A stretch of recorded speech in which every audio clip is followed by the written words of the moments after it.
Nous recevons André Merlin, qui est ancien président et fondateur de RTE. Bonjour monsieur, vous allez essayer de nous éclairer parce que vous avez publié ce matin une tribune. Le Premier ministre doit présenter ce jeudi la feuille de route énergétique en marge d'une visite de 2 barrages dans le Jura avant de la publier vendredi dans un décret. Vous écrivez dans Le Figaro, une dérive inquiétante se dessine, les analyses des institutions publiques scientifiques, Académie des sciences, Académie des technologies, Haut Commissariat à l'énergie atomique et politique, Cour des comptes sont mises de côté, voire occultées lorsqu'elles soulève des objections. C'est la Macronie. Le secteur de l'énergie est emblématique de cette déviance alors qu'il repose sur des contraintes physiques, des équilibres techniques et des enjeux financiers qui ne se prêtent ni à l'approximation ni à l'opacité. Ainsi, le gouvernement semble avoir rapidement envie de promulguer la programmation pluriannuelle de l'énergie avant de recueillir les conclusions de 2 autres rapports, le rapport Thuot-Lévy sur les coûts des énergies intermittentes et le rapport EDF. Alors on le dit depuis hier, d'ailleurs curieusement la droite n'a pas réagi hier, la droite n'a posé aucune question à l'Assemblée nationale alors que le Premier ministre avait imaginé y répondre, mais alors ils sont aux abonnés absents, donc il y a sûrement quelque chose parce qu'ils n'étaient pas sur cette position-là en juin dernier. Mais manifestement, il se passe quelque chose que je ne saisis pas. Donc, je ne sais pas pourquoi Bruno Retailleau et Laurent Wauquiez ne réagissent pas. C'est effectivement... toujours pas grand-chose, hein, vous savez pas. Certes, mais c'est quand même les Français qui peuvent être impactés ces prochaines années, notamment sur leur facture d'électricité. Alors, avant de vous donner la parole, c'est un sujet très complexe. Très complexe et franchement, essayer d'avoir un avis là-dessus n'est pas simple. Je voulais qu'on écoute l'échange entre Yaël Ménaché, qui était une députée du Rassemblement National, qui a interrogé Maud Bréjon. Et comme toujours avec la Macronie, il y a une forme d'arrogance, de suffisance dans la réponse de ces gens-là, qu'avait également Laurent Nunez hier, mais un peu de modestie. Un peu de modestie, vraiment, on ne peut même pas poser des questions à ces gens-là. On a l'impression que à chaque fois, mais ces gens savent tout, mais on voit le résultat. Donc, voyez cet échange avec Maud Bréjon, par ailleurs, qui est une jeune femme sûrement sympathique et compétente. Comment accepter que vous imposiez une trajectoire engageant notre nation pour des années, sans légitimité populaire ni majorité parlementaire, et au prix d'une impasse économique, financière et écologique? On ne planifie pas 10 ans d'énergie sans contrôle démocratique, sans chiffrage complet et sans retour d'expérience. Je suis très étonnée de vous entendre porter autant de commentaires sur une PPE que vous n'avez pas encore lue, puisqu'elle n'a pas encore été présentée et que nous avons eu l'occasion de dire qu'elle intégrait les débats qui ont eu lieu dans cet hémicycle et les modifications aux trajectoires qui ont été publiées dans le dernier rapport de RTE il y a environ 1 mois de ça. Ensuite, je suis étonnée de vous entendre en plateau parler de souveraineté, de pouvoir d'achat et refuser ici qu'on avance ensemble sur l'énergie qui sous-tend la question du pouvoir d'achat, qui sous-tend la question du prix des factures d'électricité et de gaz et qui sous-tend la question de la souveraineté. Qu'en vous opposant au développement des énergies renouvelables, éoliennes inclus, vous faites la part belle au gaz russe, vous faites la part belle au gaz de M. Tebboune, vous faites la part belle au GNL de M. Trump. Alors, ce que j'ai compris, monsieur Merlin, et je rappelle que vous êtes l'ancien président et fondateur de RTE, ce que j'ai compris depuis hier, c'est que tout le monde est un peu content parce qu'ils ont donné à manger à tout le monde. C'est-à-dire que le nucléaire, la filière nucléaire ne dit trop rien parce qu'effectivement, il y a une construction promise de centrales nucléaires, et puis en même temps, on fait passer l'énergie renouvelable comme cela. Mais d'abord, il y a aucune centrale pour le moment qui est en construction. C'est des mini-réacteurs. Bon, ça, c'est les annonces d'Emmanuel Macron et on sait ce qu'il en coûte. Les annonces d'Emmanuel Macron, en fait, dans 9 cas sur 10, c'est à la poubelle. Bon.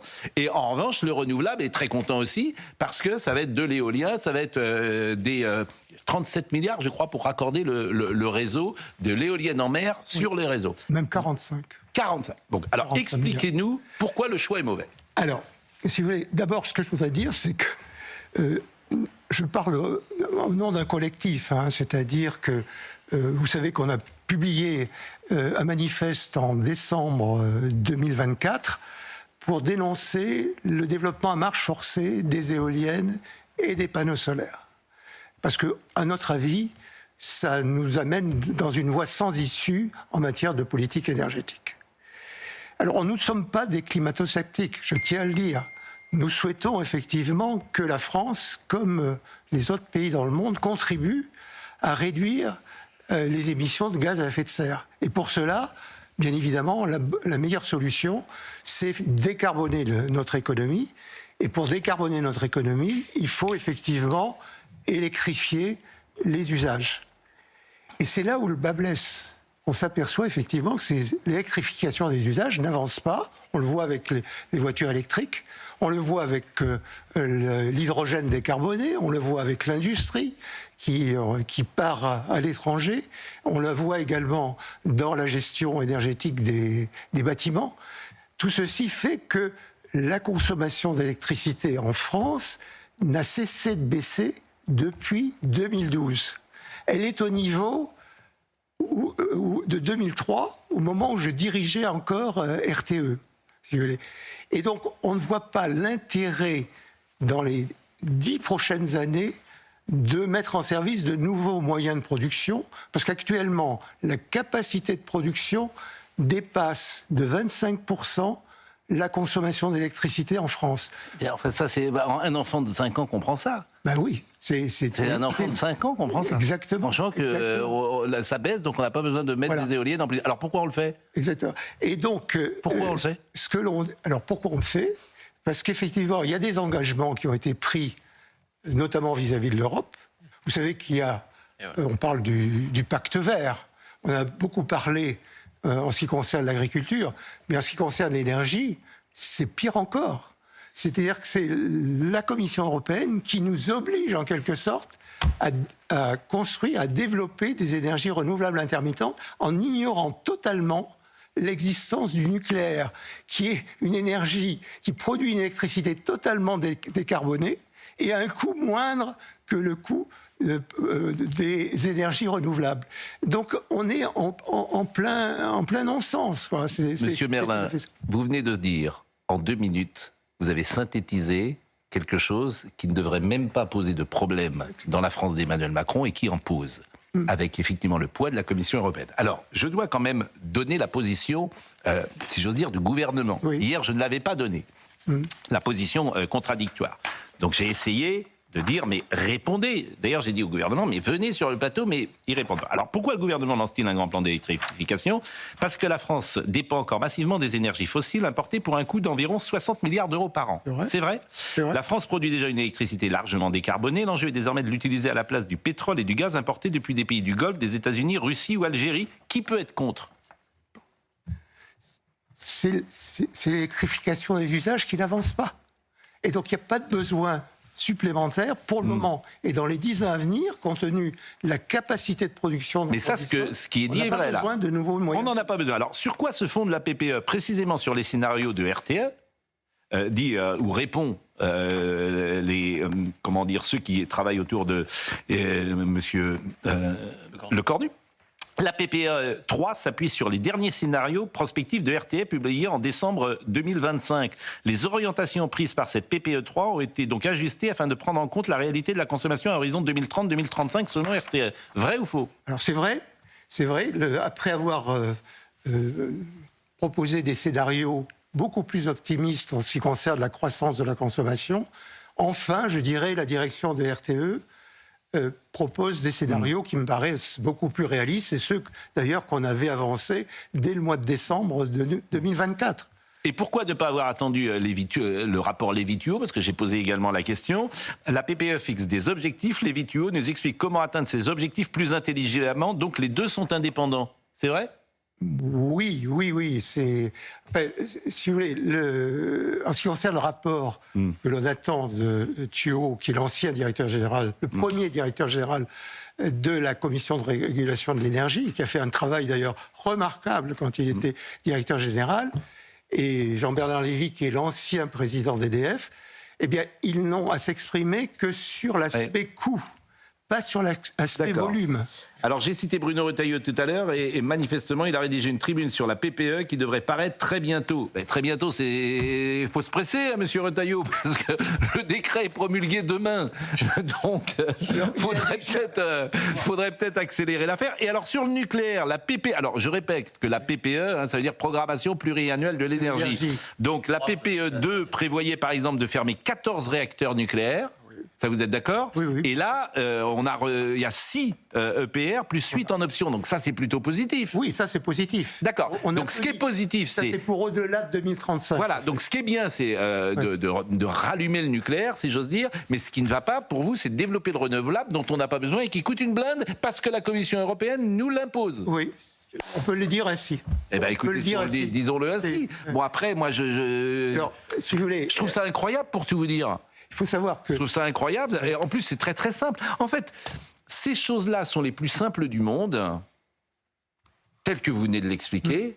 Bon, moi, vous êtes crédible, vous n'êtes pas n'importe qui, vous avez été président de RTE. Bon, c'est des sujets, je le dis vraiment avec beaucoup de modestie, si j'ose dire, ou d'humilité, c'est des sujets très difficiles pour nous. Pourquoi ? Parce que moi, je ne suis pas compétent, en fait, sur le nucléaire, sur l'énergie renouvelable, tout ça, je ne suis pas compétent. Hein, j'écoute des professionnels. Hier, on avait Fabien Bouglet. Et je me forge mon opinion à travers ce que j'écoute. Bien sûr. Mais quand on me dit que c'est la Commission européenne qui nous impose ça pour l'idéologie, là, je commence à comprendre. Oui, oui. Et je dis que c'est un scandale. Oui. Voilà ce que je me dis. Une nouvelle fois, c'est-à-dire qu'on veut nous imposer, c'est comme la voiture électrique, mais on n'en veut pas de la voiture électrique. Pour une raison simple, ça ne marche pas. C'est-à-dire que vous ne pouvez pas faire 800 km d'un coup. Ça marche pour aller en ville, pour aller à la boucherie du coin, et puis très bien. Mais dès que vous voulez faire 800 km, la boucherie, j'enlève la boucherie. Embrassez la boucherie. Bon. Non, mais vous voyez ce que je veux dire. Bon, et ça, c'est intéressant d'avoir des professionnels. Je m'étonne qu'on ne vous écoute pas. Écoutez, Ou je ne m'étonne plus, d'ailleurs. Oui. C'est-à-dire, il y a l'idéologie qui a en fait a pénétré, il faut le dire, à la Commission européenne, et on écoute ceux qui les apôtres de la décroissance. Et je suis d'accord avec vous, mais où sont les politiques ? C'est nous qui sommes obligés de porter ça. Où est Laurent Wauquiez ? Où est Bruno Retailleau ? Où ils sont ? Où ils sont, bon sang de bois ? C'est nous qui sommes obligés de porter ces discours-là. C'est quand même invraisemblable. Alors écoutez monsieur Henri Proglio, parce qu'il est sur la même ligne que vous. Que je connais bien. Et évidemment, en fait, tous les professionnels sont sur cette ligne-là. tous les professionnels. J'ai souvent cité cette commission d'enquête qui était extraordinaire. Tous les professionnels sont sur votre ligne. Et parce qu'on est avec Bruxelles, on est obligé effectivement d'avoir une autre position. Écoutez monsieur Proglio. On n'en a pas besoin, et l'existence de cette production renouvelable s'est traduite par le fait de devoir imposer au nucléaire une flexibilité dont il n'est pas originellement, pour lequel il n'a pas été conçu, c'est-à-dire puisque on n'est pas capable de stocker l'énergie en dehors aujourd'hui de l'hydraulique, on est obligé de donner la priorité d'accès au réseau aux renouvelables non pilotables, c'est-à-dire au photovoltaïque et à l'éolien. Ce qu'on appelle non pilotable. C'est-à-dire qu'on n'a pas la maîtrise. On n'a pas la maîtrise. Au fond, produire l'électricité quand il y a du vent ou du soleil, ça arrive, on n'a pas du tout la maîtrise de cette capacité de production. Donc autant on peut maîtriser l'hydraulique, autant on peut maîtriser le nucléaire, autant on ne peut pas maîtriser le renouvelable. Et donc, on lui donne priorité d'accès au réseau, ce qui fait que quand il y a du vent, quand il y a du soleil, et que la production de ces énergies dites renouvelables arrive sur le réseau, on est obligé de ralentir ou de diminuer la production nucléaire. Hydraulique bien sûr et nucléaire. Le nucléaire n'étant pas fait pour ça, ça augmente considérablement le prix du nucléaire parce qu'on est obligé d'adapter les centrales nucléaires à la flexibilité qu'on lui demande, et ça renforce la vulnérabilité du nucléaire, donc ça coûte très cher. Alors je vais quand même dire qui vous êtes, André Merlin, parce que les gens ils vous connaissent pas. Vous êtes un ingénieur français, vous êtes un ancien dirigeant d'EDF, vous êtes fondateur du premier président de RTE, Réseau de transport d'électricité en 2000. Vous avez travaillé pendant 60 ans, quasiment, ou 50 ans dans ce métier. Évidemment, vous connaissez un peu mieux les choses que Roland Lescure ou Jean-François Copé. Il faut dire les choses. Mais il faut dire les choses, parce que moi, j'ai plus confiance en ce que vous dites qu'en ce que disent des politiques qui se trompent, en gros, surtout pour des mauvaises raisons parfois. Donc j'aimerais qu'on vous écoute, vous. Et je trouve dommage qu'on ne vous écoute pas, vous, qui êtes un professionnel de la profession. Pardonnez-moi de le dire comme ça. Et effectivement, ça nous met en colère. Parce que c'est Nicolas qui paye. Oui. C'est toujours la même chose. C'est Nicolas qui paye. Exactement. Et ça, c'est un dossier emblématique de ce qu'est la France aujourd'hui. Donc on va construire des trucs alors qu'on n'a pas besoin de faire de l'énergie. Donc, ok, allons-y. Et on ne sait pas comment on va rembourser, comme dans tous les domaines. Si je peux me permettre. Je vous en prie, monsieur Merlin. Le prix de l'électricité vous nous enchantez. Pour les ménages et pour les petites entreprises a doublé entre 2008 et 2025 à euros courant, compte tenu de l'inflation. Et plus de la moitié de cette augmentation est liée au développement des énergies renouvelables depuis 2008, depuis, je dirais, les décisions qui ont été prises au niveau européen sur ces questions-là. Et si on continue, c'est vraisemblablement une augmentation également par 2 à un horizon de 2035-2040. Les énergies renouvelables sont des énergies qui sont fortement subventionnées. Non seulement elles sont subventionnées en direct, mais il y a également des subventions indirectes, parce qu'elles impliquent des dépenses très importantes en ce qui concerne la restructuration du réseau électrique, du grand réseau électrique, notamment les éoliennes marines. C'est pour ça que si la PPE 3 révisée telle qu'on va nous la proposer en fin de semaine, il s'agit de construire des éoliennes marines, ça va avoir des conséquences non seulement sur le prix de l'électricité, mais également sur le coût d'acheminement. Et ça va impacter non seulement les ménages, mais ça impactera également les industriels. En fait, pardonnez-moi, mais c'est criminel. C'est criminel. Ceux qui nous dirigent, c'est criminel. Oui. Moi, je vous assure, c'est criminel. Oui. Alors, pas au sens premier. Pas au sens premier. Oui. Au sens, je veux dire, métaphorique. Exactement. Mais enfin, moi, je trouve ça invraisemblable. Je trouve ça invraisemblable. Je trouve que ce pays est invraisemblable et que les politiques, je le répète, en fait, il n'y a que Marine Le Pen qui monte au créneau. C'est la seule. Et non, il y a Éric Ciotti, Marine Le Pen, l'UDN. Et le RN monte au créneau. Le RN monte au créneau. Retailleau a fait une tribune dans le Figaro, je crois, qui disait qu'il fallait arrêter les subventions publiques aux énergies renouvelables. Oui. Simplement, son point de vue, je pense, n'est pas partagé par tous les chapeaux à plumes mais je suis d'accord avec vous. J'ai eu ces discussions avec Jean-François Copé qui m'expliquait que le renouvelable, c'était formidable. Oui. Donc, je ne peux pas vous dire autre chose. Et voilà. Oui. Tout à fait. Vous vous souvenez du débat qu'on avait eu l'été dernier, en effet, quand Bruno Retailleau avait fait cette tribune-là, avec M. Bellamy notamment et M. Lisnard, il y avait eu ensuite, vous savez, cette proposition de moratoire sur les énergies non renouvelables. L'Assemblée nationale avait voté ce moratoire à l'initiative du RN, et c'est ensuite le Sénat qui avait refusé de le voter en consacrant justement ce mix énergétique entre le nucléaire et les ENR. Donc ce qu'il y a dans cette PPE 3, c'est finalement ce qui avait été voté, c'est la ligne qui avait été votée au Sénat. Le Sénat qui est censé être de droite. Eh bien, écoutez, ils auront leurs sanctions. Voilà, le LR, ils seront sanctionnés. Qu'est-ce que vous voulez que je vous dise ? Parce qu'ils ne défendent pas les intérêts, me semble-t-il, des Français que vous avez. Alors, vous avez formidablement bien expliqué. Moi, je vous connaissais pas, j'avais un peu peur. Je me suis quand vous êtes arrivé, qu'est-ce que je vous ai dit ? J'ai dit, c'est des sujets très compliqués. Vous êtes pédagogue, précis. Non, mais c'était un bonheur de vous avoir, Monsieur Perlin. Merci. Et je vous remercie beaucoup. Merci. On va marquer une pause et merci d'être resté ces 25 premières minutes avec nous. Henri Guénaud va venir parce qu'on va parler des copains d'abord. Un jour, un sketch. La Macronie, un jour, un sketch. D'abord, les copains d'abord. Non mais un jour, un sketch. Laurent Nunez hier, il a donné une réponse. Il a dit 3 fois en 1 minute 30, je vous donne une leçon. C'est lui qui le dit, c'est pas moi. Je vais vous apprendre la vie. La Macronie nous apprend la vie maintenant. C'est nouveau. Bon. Merci. Merci beaucoup, Monsieur Merlin. Merci beaucoup. À tout de suite.